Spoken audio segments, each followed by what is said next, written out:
지난주에 살펴본 사도행전 11장은 안디옥 교회 성도들이 기근을 당해서 어려움을 겪고 있는 예루살렘 성도들을 위해서 바나바와 사울을 통해 구제 헌금을 전달하는 장면으로 끝이 났습니다.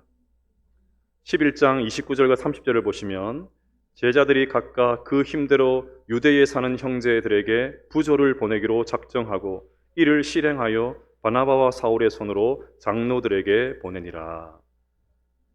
그리고 오늘 본문인 12장은 이렇게 끝이 납니다. 바나바와 사울이 부조하는 일을 마치고 마가를 하는 요한을 데리고 예루살렘에서 돌아오니라. 그렇다면 바나바와 사울은 12장에 나오는 야고보 사도가 순교를 당하고 뒤이어 투옥된 베드로가 기적적으로 구출되고 또 헤롯 왕이 벌레에 먹혀 죽는 이 모든 일들을 생생하게 보고 들었을 것입니다. 그러면 왜 하나님은 바나바와 사울이 예루살렘에 있을 때 이런 일들을 일어나게 하셨을까요? 왜 그들에게 야고보 사도가 참수형을 당하는 이 끔찍한 일을 보게 하셨을까요? 반대로 성도들의 간절한 기도로 베드로 사도가 감옥에서 풀려나는 기적을 보게 하신 이유는 또 무엇일까요? 왜 교회를 박해하는 헤롯이 비참하게 죽는 장면을 보여주셨을까요? 지금 바나바와 사울은 미처 몰랐지만 이제 곧 그들은 안디옥 교회의 파송을 받고 선교를 떠나야 됩니다. 이방 땅에 낯선 사람들에게 가서 복음을 전하는 것은 예나 지금이나 무척 어려운 일입니다. 그들이 당할 고난은 불보듯이 뻔합니다. 유대인들이 교회를 핍박하는 것보다 더욱한 핍박이 기다리고 있습니다. 어쩌면 야고보처럼 순교를 당할지도 모릅니다. 실제로 사울은 나중에 순교를 당했지요. 하지만 어려움만 있는 것은 아닙니다.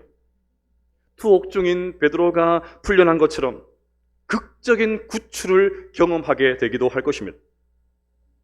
그러니 앞으로 선교 사역을 감당해야 될 이 사울과 바나바에게 하나님은 일종의 예방 주사를 놓고 계십니다. 선교지에서 앞으로 이런저런 어려움을 겪게 될 때 지금 예루살렘에서 경험한 일을 기억하라는 것입니다. 낙심하지 말고 끝까지 사명의 길을 걸어가라는 것입니다. 우리도 마찬가지입니다. 그냥 적당하게 신앙생활 하다가 천국에 가는 것이 우리의 목적이 되지 않기를 바랍니다. 우리도 언양행전을 써내려가야 됩니다. 우리를 통해서 잃어버린 영혼들이 주님께로 돌아오는 역사가 일어나야 됩니다. 영혼을 구원하여 제자 삼는 이 일에 우리 모두가 영광스럽게 쓰임을 받아야 됩니다. 교회와 복음을 위해서 지금보다 더 힘있게 헌신해야 됩니다. 그러기 위해서 우리에게는 남다른 믿음이 필요합니다. 그래서 오늘은 이 언양행전을 쓰기 위해서 어떤 믿음이 필요한지 살펴보도록 하겠습니다. 첫째로 하나님의 거절도 받아들이는 믿음이 필요합니다. 오늘 본문은 다음과 같이 시작을 합니다. 그때에 헤롯 왕이 손을 들어 교회 중에서 몇 사람을 헤아려 하여 요한의 형제 야고보를 칼로 죽이니. 12사도 가운데 한 명인 야고보가 순교를 당했습니다. 그것도 참수형으로 말입니다. 스데반이 기독교 역사의 최초의 순교자라면 야고보는 사도 중에 최초로 순교한 사도였습니다. 헤롯 왕이 손을 들어, 야고보는 헤롯, 더 정확하게 말하면 헤롯 아그리빠 1세의 손에 세상을 떠나고 말았습니다. 헤롯 가문은 정말 저주받은 가문입니다. 하나님과 원수가 된 집안입니다. 지금 이 야고보를 처형한 헤롯, 이 헤롯의 할아버지가 누군지 아십니까? 아기 예수님을 죽이려고 베들레헴의 모든 남자아이들을 몰살한 헤롯 대왕이 그의 할아버지였습니다. 그의 삼촌이 누구인지 아십니까? 자기 딸 앞에서 체면을 세우기 위해서 세례 요한의 목을 쳤던 헤롯 안티파스가 그의 삼촌이었습니다. 피는 못 속인다고 했나요? 이들의 피가 지금 헤롯 아그리파 1세에게도 그대로 흘러서 이런 끔찍한 일을 저지르고 말았습니다. 그러면 왜 헤롯이 야고보를 참수시켰을까요? 3절에 그 이유가 나옵니다. 유대인들이 이 일을 기뻐하는 것을 보고.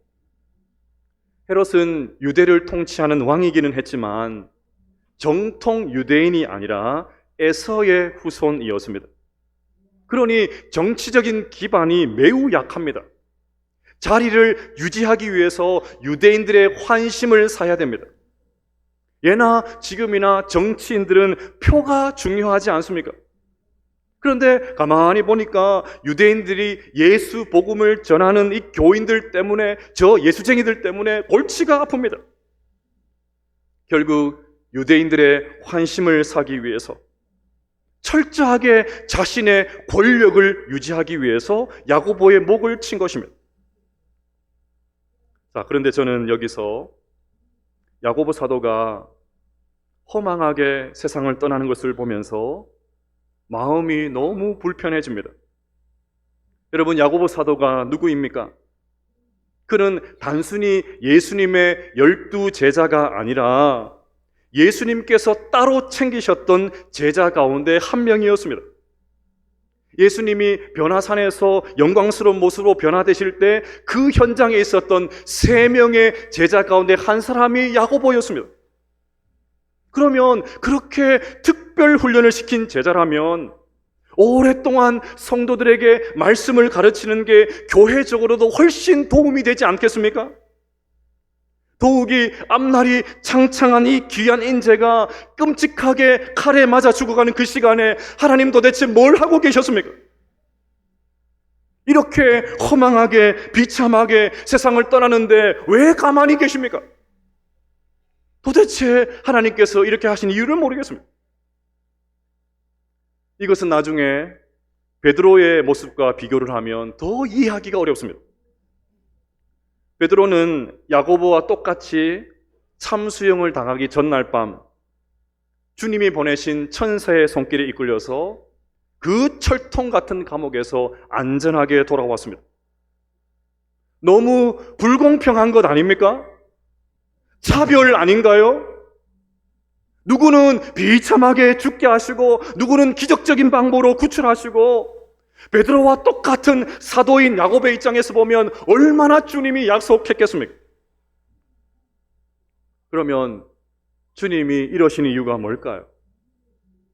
왜 야고보 사도는 순교를 당하게 하시고 베드로는 살려주십니까? 왜 이러십니까?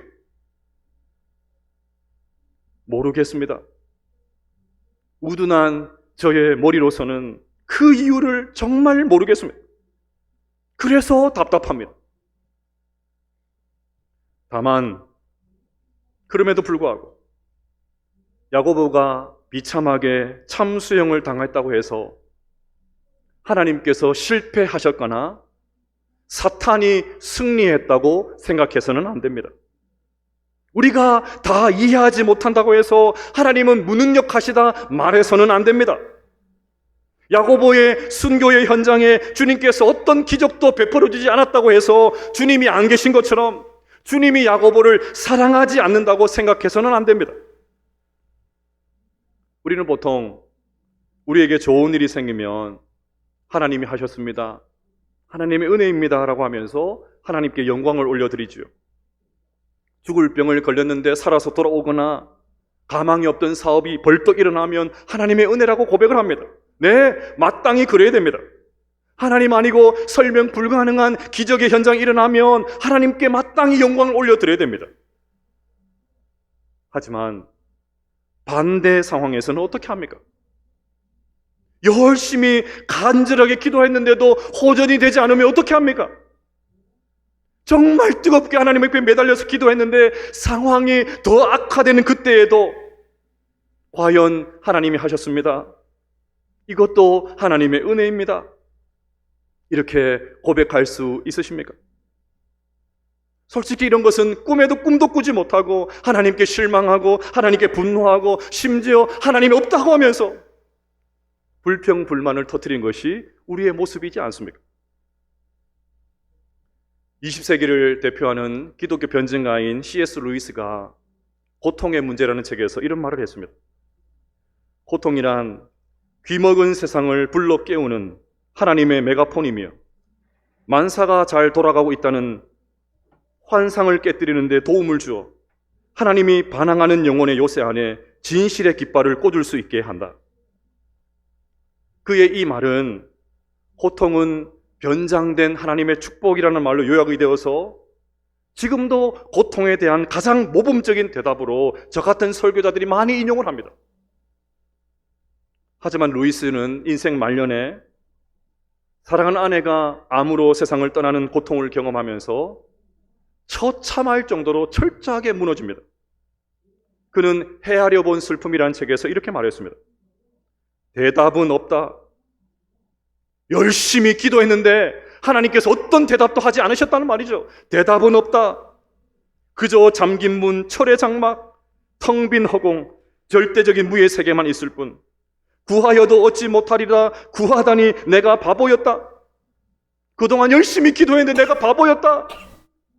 이렇게 절규하면서 대체 하나님은 어디 계시기에 우리가 번성할 때는 사령관처럼 군림하시다가 환란의 때에는 이토록 도움을 주시는데 인색한 것인가?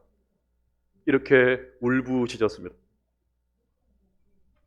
이처럼 우리는 우리에게 좋은 일이 생기면 하나님 좋으신 하나님이시고 우리에게 나쁜 일이 생기면 하나님 나쁜 하나님으로 평가합니다. 마치 하나님께서 우리에게 좋은 일만 주셔야 될 뿐으로 하나님은 덮어놓고 좋은 일만 일어나게 될 의무가 마치 하나님께 있는 것처럼 생각을 합니다. 오늘 야고보의 이 비참한 죽음을 보면서 마음이 불편한 이유가 바로 여기에 있습니다. 만약에 이런 생각으로 야고보의 이 순교를 보면 세상에서 이보다 더 어리석고 불쌍한 사람은 없을 것입니다. 열심히 교회와 주님을 위해서 섬겼는데 비참하게 참수를 당하다니 이보다도 한심하고 비참한 인생이 어디 있습니까? 하지만 여러분, 우리 성도는 땅의 관점이 아니라 하늘의 관점으로 살아가야 될 줄로 믿습니다. 다시 한번요. 우리 성도들은 땅의 관점이 아니라 하늘의 관점으로 살아가야 될 줄로 믿습니다. 하나님은 야고보의 죽음을 비참한 죽음으로 생각하지 않으셨습니다. 그래서 여러분, 다 이해할 수 없지만, 다 받아들일 수 없지만 그래도 하나님의 거절도 받아들이는 믿음이 우리에게 필요합니다. 이런 측면에서 믿음을 잘 표현한 존 웨슬리의 언약의 기도를 여러분에게 소개하고 싶습니다. 저는 더 이상 저 자신의 것이 아니라 주님의 것입니다. 주님께서 원하시는 일에 저를 쓰시고 주님께서 원하시는 사람들에게 저를 보내소서. 저를 일하게도 하시고 저를 고난에 처하기도 하소서. 저를 쓰시고 싶으시면 쓰시고 버리고 싶으시면 버리소서. 주님을 위해서라면 높이셔도 좋고 낮추셔도 좋습니다. 가득 차게도 하시고 텅 비게도 하소서. 모든 것을 가지게도 하시고 모든 것을 놓게도 하소서. 조건 없이 온 마음으로 모든 것을 주님의 뜻에 맡깁니다. 영광스럽고 복되신 하나님, 성부, 성자 그리고 성령이시여, 주님은 저의 소유이며 저는 주님의 소유입니다. 그렇게 되게 하소서. 지금 이 땅에서 맺는 이 언약이 하늘에서도 확증되게 하소서. 아멘. 둘째로 하나님께 맡기는 믿음이 필요합니다. 헤롯은 야고보의 죽음을 기뻐하는 유대인들을 보면서 내친김에 사도들의 대표인 베드로까지 잡아서 감옥에 던져버렸습니다. 3절과 4절을 보시면 유대인들이 이 일을 기뻐하는 것을 보고 베드로도 잡으려 할세 때는 무교절 기간이라 잡음에 옥에 가두어 군인 내식인 내패에 맡겨 지키고 유월절 후에 백성 앞에 끌어내고자 하더라. 사람의 생명을 파리보다 못하게 여기는 헤롯이 베드로 하나 더 이렇게 죽이는 것이 무슨 문제가 되겠습니까? 베드로까지 처형하면 유대인들의 환심을 막 한몸에 받게 될 것입니다. 그의 왕권은 쭉 이어지게 될 것입니다. 그런데 마침 그때가 처형을 금하는 6월절이었기 때문에 절기가 끝나면 사형을 집행할 요량으로 베드로를 감옥에 던져 넣었던 것입니다. 자, 여기서 베드로의 감옥 생활이 궁금해집니다. 베드로는 감옥에서 어떻게 시간을 보내고 있었을까요? 6절 말씀을 같이 한번 읽어보겠습니다. 시작. 헤롯이 잡아내려고 하는 그 전날 밤에 베드로가 두 군인의 틈에 두세 사슬에 매어 누워 자는데 파수꾼들이 문 밖에서 옥을 지키더니. 아멘. 저는 오늘 설교를 준비하면서 그전에는 베드로가 그냥 감옥에 갇혀 있는 줄만 알았습니다. 그런데 아니었습니다. 감옥 밖에는 4명씩 사교대로 모두 16명의 군인이 베드로 한 사람을 감시하고 있었습니다. 또 감옥 안에도 두 군인이 들어와서 베드로의 손을 쇠사슬로 묶고는 베드로를 감시하고 있었습니다. 얼마나 무서웠을까요? 더욱이 베드로는 야고보가 참수당한 것을 정확하게 알고 있었습니다. 이제 자신도 오늘 밤이 지나면 목이 떨어져 나가는 것을 너무나도 잘 알고 있었습니다. 그런데 베드로가 어떻게 하고 있습니까? 누워 자는데. 여러분, 잠이 옵니까? 이 상황에서 누워 자는데 자고 있었습니다. 그냥 졸고 있었던 것이 아닙니다. 7절을 보시면 천사가 옆구리를 쳐서 깨울 정도로 베드로는 깊이 잠들어 있었습니다. 또 8절을 보시면 뛰며 신이며 겉옷도 다 풀어놓고 마치 집에서 사는 것처럼 세상 편하게 자고 있었습니다. 이것만이 아닙니다. 9절을 보시면 얼마나 정신없이 잤던지 천사의 안내를 따라서 감옥을 따라 나오면서도 이게 현실인지 꿈인지 분간을 하지를 못했습니다. 천하태평, 이때를 위해서 쓰는 말이지 않겠습니까? 자, 그러면 베드로가 어떻게 이럴 수가 있습니까? 이 극한의 공포의 상황에서 어떻게 이렇게 태연하게 잠을 잘 수가 있습니까? 이전에는 어떻게든지 한번 살아보려고 3번이나 예수님을 부인한 것이 베드로였지 않습니까? 예수님의 제자라고 말했다가 나도 저 예수님처럼 십자가청을 당하게 될까봐 예수님께서 보고 계신데도 뻔뻔하게 3번이나 하고 예수님 모른다고 그렇게 말했던 사람이 베드로였지 않습니까? 그랬던 베드로가 어떻게 이 목숨이 왔다 갔다 하는 이 급박한 상황에서 잠을 잘 수 있단 말입니까? 이유는 하나밖에 없습니다. 베드로가 부활하신 예수님을 만났기 때문입니다. 이 땅의 삶이 끝이 아니고 영원한 삶이 있다는 것을 믿었기 때문입니다. 사도 바울의 고백과 같이 우리가 살아도 주를 위하여 살고 죽어도 주를 위하여 죽나니 그러므로 사나 죽으나 우리가 주의 것이로다. 만약에 내 생명이 여기서 끝난다고 해도 주님께서 나를 절대로 버리시지 않는다, 이것을 확실하게 믿었기 때문입니다. 베드로에게 이 믿음이 있었기 때문에 모든 것을 하나님께 다 맡기고 그 극한의 두려움 상황 속에서도 모든 것을 하나님께 다 맡기고 태연하게 깊은 잠을 잘 수 있었던 것입니다. 인생 수업이라는 책에 나오는 이야기입니다. 고속도로를 달리던 저자가 자기 앞에 있는 차들이 급정거를 하는 바람에 자신도 급브레이크를 밟으면서 백미러로 뒤에서 오는 차를 보았습니다. 그런데 뒤에서 오는 차들은 정차할 기미도 보이지 않고 그냥 돌진하고 있었습니다. 아, 이렇게 해서 이제 세상을 떠나는구나, 그 생각으로 눈을 감고 숨을 깊이 들이쉬고는 운전대를 꽉 잡고 있던 손을 내려놓았습니다. 이 위기의 상황을 그대로 받아들이고 그 상황에 자신을 온전히 맡긴 것입니다. 이윽고 큰 충격이 느꼈고 저자는 이내 정신을 잃고 말았습니다. 얼마의 시간이 지났을까요? 다시 정신을 차렸을 때 놀랍게도 어느 한 곳 다친 곳이 없이 멀쩡했습니다. 그녀의 앞뒤에 차는 모두 박살이 나고 운전자들 전부 다 중상을 입었습니다. 저자의 차도 종이장처럼 구겨져 있었지만 그녀만큼은 멀쩡했습니다. 현장에 출동한 경찰이 이렇게 말을 합니다. 이렇게 살 수 있었던 이유는 운전대를 잡았던 그 손을 내려놓고 긴장을 푼 채 모든 상황을 받아들였기 때문입니다. 그렇게 말하더랍니다. 오늘 이 극한의 두려운 상황에서 태연하게 잠을 잤던 베드로가 나중에 베드로전서 5장 7절에서 이런 말을 했습니다. 우리 같이 한번 읽어볼까요? 시작.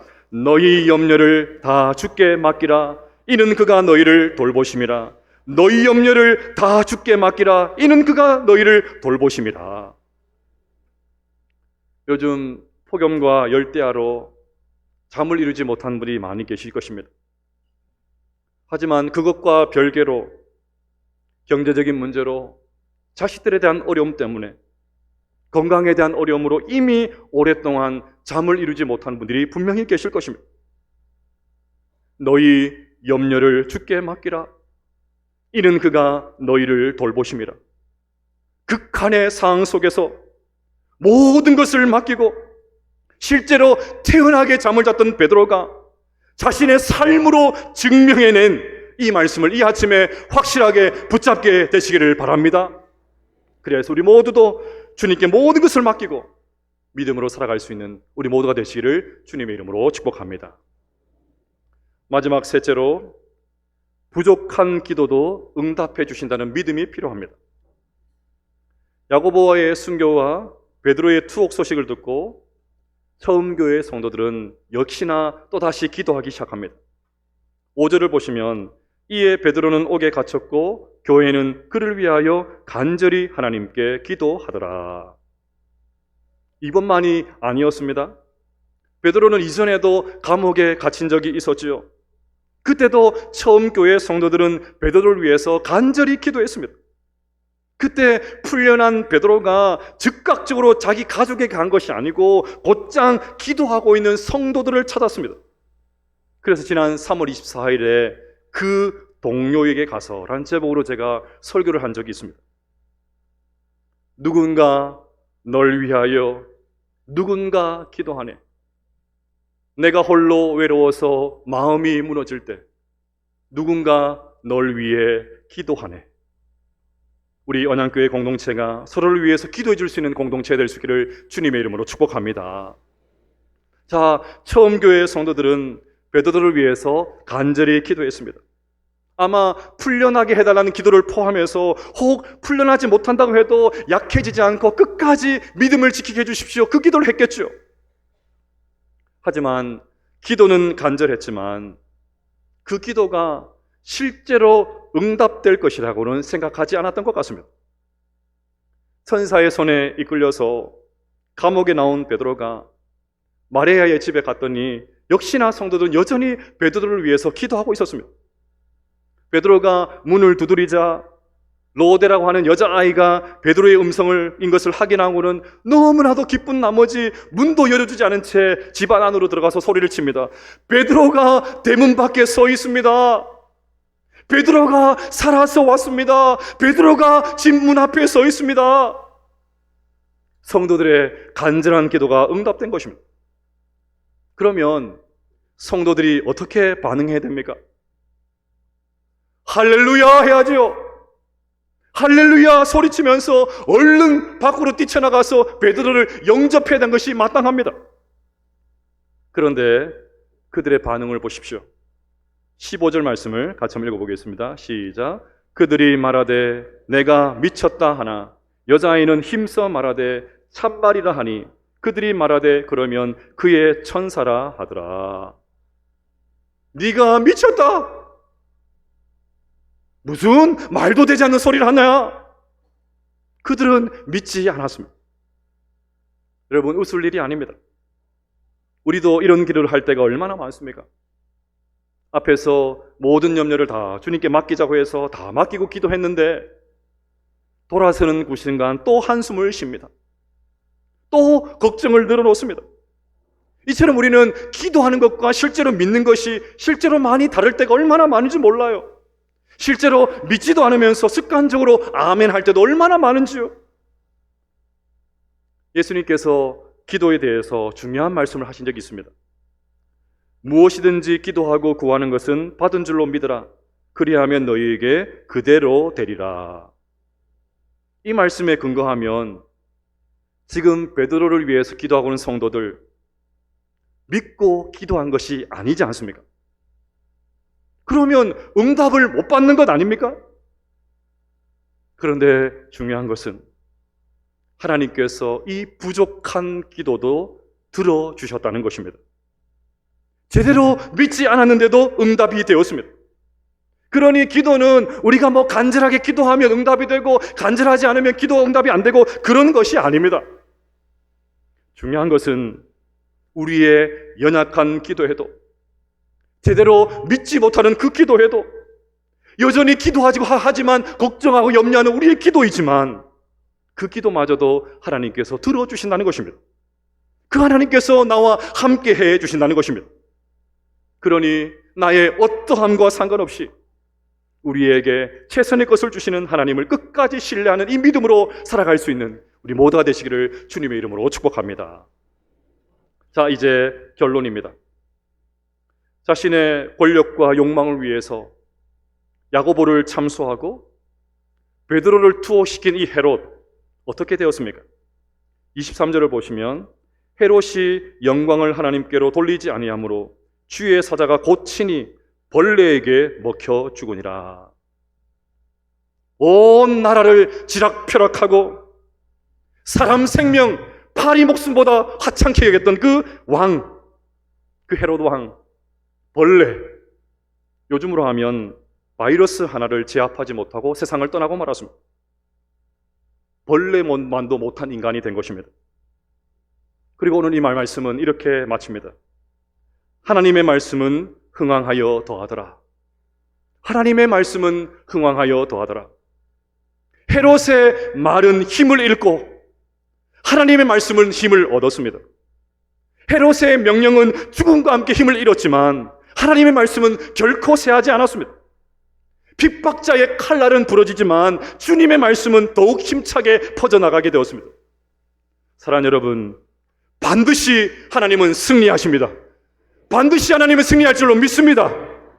그러니 하나님의 거절도 받아들이는 믿음으로, 하나님께 모든 것을 맡기는 믿음으로, 부족한 나의 기도도 응답해 준다는 이 믿음으로 살아서 마침내 승리케 하시는, 마침내 우리를 승리케 하시는 그 하나님의 은혜를 경험하실 수 있는 우리 모든 성도님들 다 되시기를 주님의 이름으로 축복합니다.